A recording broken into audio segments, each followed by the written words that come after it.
नई दिल्ली से बड़ी खबर आ रही है। बीजेपी हेडक्वार्टर में बड़ी बैठक हुई है। छत्तीसगढ़ लोकसभा चयन समिति की यह बैठक, जिसमें उम्मीदवारों के नामों को लेकर मंथन किया गया। पहली लिस्ट में 5 सीटों पर प्रत्याशी घोषित होंगे, जिनमें कोरबा, बस्तर, सरगुजा, बिलासपुर और रायगढ़ में प्रत्याशी बदले जाएंगे।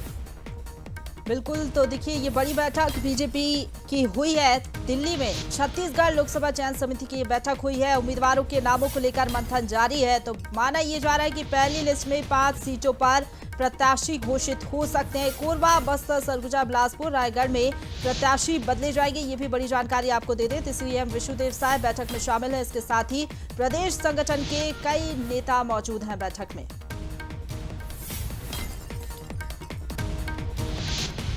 और इसी खबर पर ज्यादा बातचीत के लिए सीधा रुक करेंगे। हमारे साथ state editor Aditya Namdev ji live जुड़ गए हैं। आदित्य जी, जिस तरीके से मंथन लगातार जारी है और जानकारी मिल रही है कि 5 सीटों पर घोषित हो सकते हैं प्रत्याशी, लेकिन बदले भी जा सकते हैं कई सीटों पर, आपके पास क्या जानकारी है? बिल्कुल, देखिए, जैसा कि आपने बताया, दिल्ली में विष्णुदेव साय जी, प्रदेश अध्यक्ष किरण सिंह देव साहब, दोनों डिप्टी सीएम पहुंच चुके हैं। और जो मेरे पास जानकारी है, अभी बैठक शुरू हुई नहीं है। 10 से 15 मिनट और लगे इस बैठक को शुरू होने में, क्योंकि इस बैठक में अमित शाह भी जुड़ेंगे और साथ ही साथ जेपी नड्डा, चूंकि संगठन की बैठक है, जेपी नड्डा इस बैठक को लेंगे, लेकिन अमित शाह इस बैठक में मौजूद रहेंगे। छत्तीसगढ़ को लेकर अमित शाह हर समय सजग है। देखिए, पिछली बार भी मैंने हर बार कहा, छत्तीसगढ़ में जब घोषणा पत्र बीजेपी का 2023 में जारी हुआ था, चुनाव के समय सब जगह जेपी नड्डा ने किया था, मध्य प्रदेश, राजस्थान, हर जगह, लेकिन अमित शाह ने छत्तीसगढ़ का घोषणा पत्र बीजेपी का जारी किया था। उसी तरह देखिए, छत्तीसगढ़ में लोकसभा चुनाव का आगाज करने कौन है? अमित शाह। तो अमित शाह के लिए छत्तीसगढ़ वैसे भी बहुत प्रायोरिटी है। 11 लोकसभा सीटें, पिछली बार 2 लोकसभा सीटों का नुकसान हुआ था भारतीय जनता पार्टी को, बस्तर और कोरबा। इन्हीं पर पहले रणनीति बन रही है, क्योंकि बस्तर में निश्चित तौर पर प्रत्याशी चेंज करना है, कोरबा में चेंज करना है, रायगढ़ में प्रत्याशी चेंज होगा, सरगुजा में प्रत्याशी चेंज होगा, बिलासपुर में प्रत्याशी चेंज करने की कवायद है। तो 11 में से कम 7 से 8 प्रत्याशी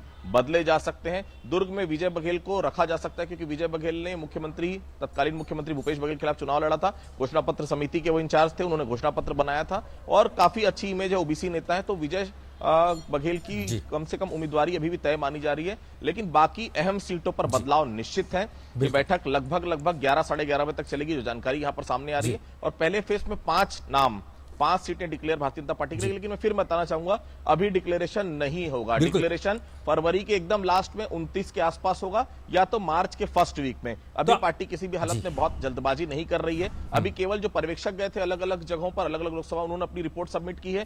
3 से 4 नाम है हर पैनल में, और उन नामों के अलावा जो केंद्रीय चुनाव समिति ने जो सर्वे कराया है वो भी नाम है, तो उनको क्लब किया जाएगा और जो बेहतर होगा उस पे नामों पर मुहर लगेगी। लेकिन अभी नहीं, फिलहाल 1 हफ्ते का और इंतजार इन नामों के लिए करना पड़ेगा।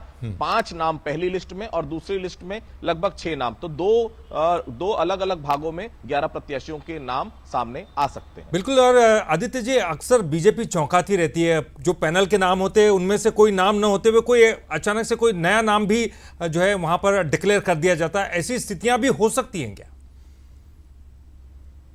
बिल्कुल, बीजेपी, देखिए मैंने फिर कहा, कितने भी कयास लगाए जाएं, कितने भी सर्वे करा दिए जाए, यहाँ के नेता कुछ भी बताएं, किसी को पता था कि राज्यसभा में रायगढ़ का कौन सा ऐसा नेता सामने आ जाएगा जिसका नाम तक नहीं पता था किसी को? 20 साल पहले वो नेता कांग्रेस में था, अचानक जब नाम आया लोगों को लगा यूपी के देवेंद्र प्रताप को तो नहीं दे दिया गया टिकट। जब पता किया गया तो वो वहां के केवल जिला पंचायत सदस्य थे। अब उनको अगर राज्यसभा सांसद भारतीय जनता पार्टी ने बनाया, तो सोचिए कितना होमवर्क, कितनी सर्वे किया जाता, कितना होमवर्क किया, तो कितना R&D किया जाता होगा। तो देखिए, इनके जो नाम है, जो पैनल लेके गए, उनके नामों के अलावा वहां पर नाम तैयार हैं। निश्चित तौर पर दोनों को मिलाया जाएगा और जो बेटर होगा, और आप मान के चलिए कम से कम 6 से 7 नाम चौंकाने वाले होंगे, जिनके बारे में कल्पना नहीं की जा सकती, वो नाम भी सामने आएंगे, क्योंकि उनको मालूम है कि जो लोकसभा का चुनाव होता है नरेंद्र मोदी के चेहरे पर है, फर्क नहीं पड़ता कि लड़ेगा कौन। वो देख रहे हैं केवल उसकी लोकल कितनी एक्सेप्टेबिलिटी है, कार्यकर्ताओं के बीच में कितनी पहुंच है, और उस आदमी को खड़े करने से उस पूरे क्षेत्र में भारतीय जनता पार्टी को क्या लाभ होगा। ये तमाम समीकरण जिसके आधार पर नाम डिक्लेयर किए जाएंगे। बिल्कुल सही कहा आपने, 11 सीटों पर कमल खिलाने की कोशिश है और इस बार बीजेपी चौंका सकती है। हालांकि देखने वाली बात होगी कौन से वो चेहरे होंगे, कौन से वो नाम होंगे। फिलहाल बहुत शुक्रिया आपका हमारे साथ जुड़ने के लिए और बातचीत करने के लिए, आदित्य जी।